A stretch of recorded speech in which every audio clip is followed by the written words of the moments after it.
Hello viewers, welcome to my YouTube channel. আমাদের আজকে tutorial অষ্টম শ্রেণীর সম্পাদ্য 6। তো সম্পাদ্য 6 এখানে বলা হয়েছে যে কোনো সামন্তরিকের সন্নিহিত দুইটি বাহুর দৈর্ঘ্য এবং বাহুদ্বয়ের অন্তর্ভুক্ত কোণ দেওয়া আছে, সামন্তরিকটি আঁকতে হবে।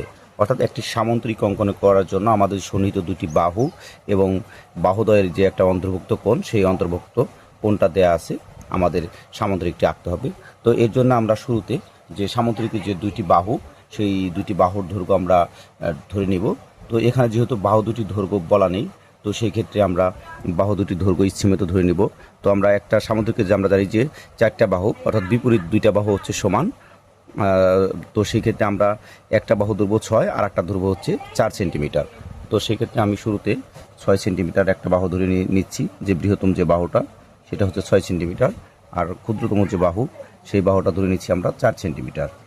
ধরে আমরা সামুদ্রিকটি অঙ্কন করব। আর একটা কোণ, অন্তর্ভুক্ত যে কোণ, সেই কোণটা নিব হচ্ছে আমরা 60 ডিগ্রি। তো সেক্ষেত্রে আমরা চাঁদার সাহায্যে 60 ডিগ্রি কোণটা অঙ্কন করে নিচ্ছি। তোমরা চাইলে পেন্সিল এবং কম্পাসের সাহায্যে অঙ্কন করে নিতে পারো।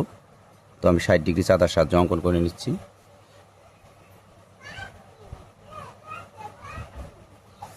তারপর এখানে ইচ্ছা মতো একটা কোণের একটা বৃত্তচাপ ভিতরে দিয়ে দিবে। আমি আমার ইচ্ছা মতো দিয়ে নিলাম। তো দেখো, এ বাহুটার নাম দিচ্ছি এ। এই বাহুটার দৈর্ঘ্য হচ্ছে আমাদের 6 সেন্টিমিটার। তো 6 সেন্টিমিটার আমরা লিখে নিই।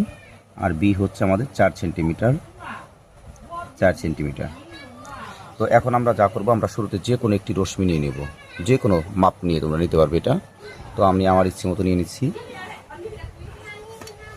তারপর আমাদের প্রথমে এই যে এ বাহুটা আছে, এই বাহুটার দৈর্ঘ্য আমরা মেপে নিব। তো এই যে দেখো, এই বাহুর সমান করে আমরা এখানে একটা অংশ কেটে নিব। দেখো, এই যে কেটে নিলাম। এই রশ্মি থেকে আমরা এর সমান করে কেটে নিলাম। এখন এই যে কোণটা আছে, এই কোণের সমান করে আমরা এই বিন্দুতে একটা কোণ অঙ্কন করব, অর্থাৎ 60 ডিগ্রি সমান করে একটা এরকম আগে বৃত্তচাপ দিয়ে নিব। তারপর আবার এখান থেকে একটা মাপ আমাদের নিতে হবে।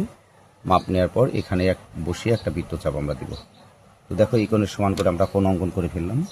তারপরে এখান থেকে তোমরা ইচ্ছে মতো, তোমাদের সুবিধা মতো এরকম একটা রেখা টেনে দিবে। তারপরে দেখো, এখন এই যে বীর মাপ, এই বীর মাপটা আমরা নিব। বীর মাপটা নেওয়ার পরে এই বিন্দুতে বসে একটা এই অংশ কেটে নিব। ঠিক আছে। তারপর আমরা কি করব, তারপরে আবার আমরা এই এর মাপটা নিব। নেওয়ার পর এইখানে বসিয়ে এই কোণের অভ্যন্তরে একটা বৃত্তচাপ দেব। তারপরে আমরা সেম বীর একটা মাপ নেব। মাপ নেওয়ার পরে এই বিন্দুতে বসিয়ে আমরা এর দিকে একটা বৃত্তচাপ দেব। বৃত্তচাপ দেওয়ার পরে দেখো, আমাদের এই যে একটা বিন্দু, এই যে একটা বিন্দু, আর এই যে একটা বিন্দু, এই বিন্দু তিনটা আমরা কী করে দেবো, যোগ করে দেব। তাহলে আমাদের হয়ে যাবে নির্ণয় সামান্তরিক।